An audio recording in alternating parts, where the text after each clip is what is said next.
अस्सलाम वालेकुम, मेरा नाम अब्दुल मोमिन है और मैं एक रजिस्टर्ड डाइटिशियन, न्यूट्रिशनिस्ट और पब्लिक हेल्थ प्रोफेशनल हूँ। सो जनाब, कल हमने बात की थी कुछ ऐसी गाइडलाइंस की जो कि गोश्त खाने से मुतल्लिक हैं, जिनको आप बड़ी ईद पर फॉलो करके उनसे फ़ायदा उठा सकते हैं।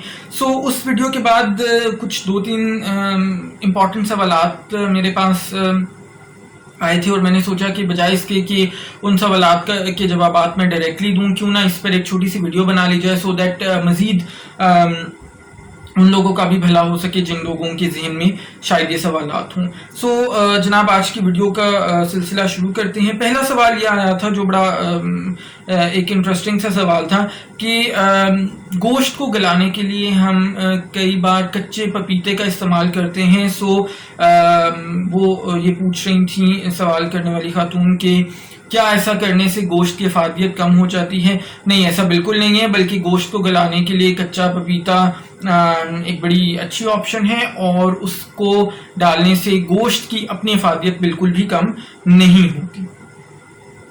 अच्छा जी, दूसरा सवाल ये आया था कि क्या गोश्त आयरन का अच्छा सोर्स है बड़े गोश्त की जब हम बात करते हैं, और एनीमिया से इन खातून का कहना था कि ये इनको एनीमिया है, आयरन डेफिशिएंसी एनीमिया, और इस सिलसिले में इनको कितना गोश्त इस्तेमाल करना चाहिए। अगेन बड़ा अच्छा सवाल है। बिल्कुल, जो बड़ा गोश्त है, लाल रंग का गोश्त है, वो एनीमिया, आयरन डेफिशिएंसी एनीमिया खासतौर पर उसके अंदर बहुत फ़ायदेमंद साबित हो सकता है। उसके अंदर आयरन की बहुत अच्छी मिकदार होती है, ना सिर्फ अच्छी मिकदार होती है बल्कि उससे आयरन जिस्म के अंदर बहुत अच्छे से जज़ब होता है, एब्जॉर्ब होता है।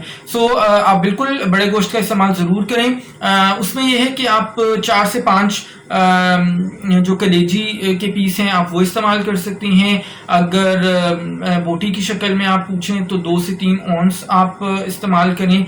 2 औंस भी काफ़ी होगा अगर आप रोज़ाना की बुनियाद पर इसको बाकायदगी से इस्तेमाल करते हैं। सो ये आप एनीमिया के लिए इस्तेमाल कर सकती हैं। हलीम एक डिश बनती है हमारे पास बहुत कॉमन, जिसमें काफ़ी सारी दालों का इस्तेमाल भी होता है, और इसी तरह से बकरे का गोश्त या गाय का गोश्त भी इसमें इस्तेमाल होता है। सो वो ऐसी खवातीन के लिए जिनको आयरन डेफिशिएंसी एनीमिया है बहुत ही एक बेहतरीन चीज़ हो सकती है। तीसरे नंबर पे जनाब एक सवाल था कि गोश्त को क्या बार बार फ्रीज किया जा सकता है?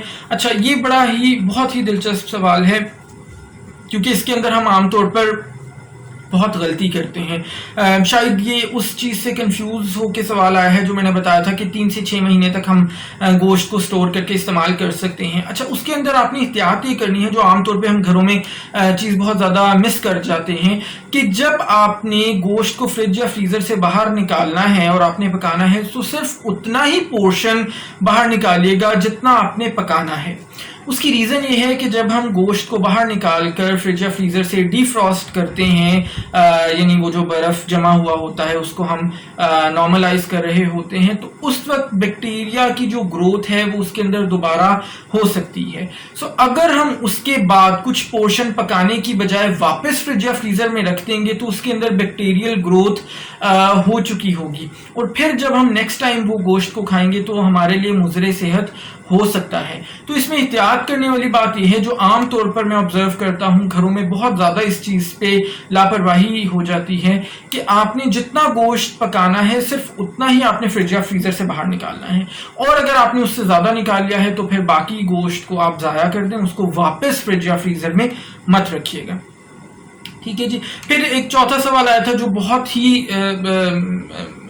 इंटरेस्टिंग भी था और अहम भी था, कि जनाब कुछ जगहों पर ऊंट की कुर्बानी की जाती है, सो क्या ऊंट का गोश्त हम इस्तेमाल कर सकते हैं? अच्छा, ऊंट के गोश्त के बारे में ये है कि इसके अंदर चिकनाई या फैट कंटेंट बहुत ज़्यादा नहीं होता।